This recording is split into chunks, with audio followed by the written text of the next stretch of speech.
যেখানে নিজের কষ্টটা বোঝাতে গেলেই থেমে যেতে হয়, সেখানে স্বপ্নের কথা বলা আরো কঠিন। তবু সেই কঠিন বাস্তবতার মধ্যেই দাঁড়িয়ে আছেন মোহাম্মদ উল্লাহ সামি। জন্মগতভাবে আংশিক বাক ও শ্রবণ প্রতিবন্ধী এই তরুণ আজ ইঞ্জিনিয়ারিং পড়ছেন নীরবতাকে সঙ্গী করে।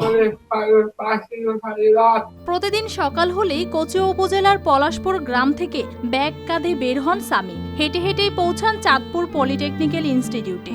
কথা বলা বা শোনা তার জন্য সহজ নয়, কিন্তু ক্লাসরুমে বসে খাতা কলমে মনোযোগের ঘাটতি থাকে না। চোখে দেখা, লেখায় বোঝা আর গভীর মনোযোগ, এই নিয়েই চলে তার পড়াশোনা। বর্তমানে তিনি প্রতিষ্ঠানটির কনস্ট্রাকশন বিভাগের ৬ষ্ঠ সেমিস্টারের শিক্ষার্থী। সামির পরিবার সাধারণ। পরিবারের সমর্থনই তাকে প্রতিদিন নতুন করে সামনে এগোতে শেখায়। জন্ম থেকেই বাক প্রতিবন্ধী, শ্রবণ প্রতিবন্ধী।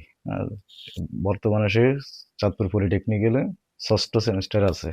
আমার স্বপ্ন ছেলে ভালো একজন ইঞ্জিনিয়ার হোক। সহপাঠীরাও তাকে একজন পরিশ্রমী বন্ধু হিসেবেই দেখেন।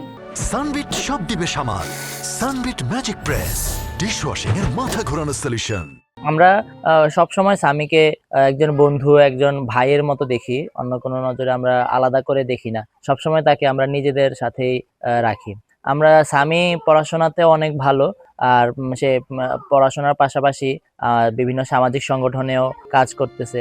উপজেলা সমাজসেবা কার্যালয় থেকেও প্রতিবন্ধী শিক্ষার্থীদের জন্য শিক্ষা বৃত্তি সহ সহায়তার কথা জানানো হয়েছে। যারা প্রতিবন্ধী শিক্ষার্থীরা প্রতিবন্ধী ভাতাও পাবে, উপবৃত্তিও পাবে। গভর্নমেন্ট এই ধরনের সিদ্ধান্ত নেওয়ার পথে আছে আর কি। এটা হলে আরো ভালো হবে, কারণ তারা যত পড়াশোনা করছে তাদের ফান্ডিংটা একটু ভালো হবে।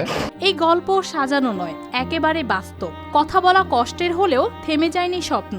সামি প্রমাণ করছেন, ইচ্ছা শক্তি থাকলে প্রতিবন্ধকতাও পথ আটকে রাখতে পারে না। News desk, RTV।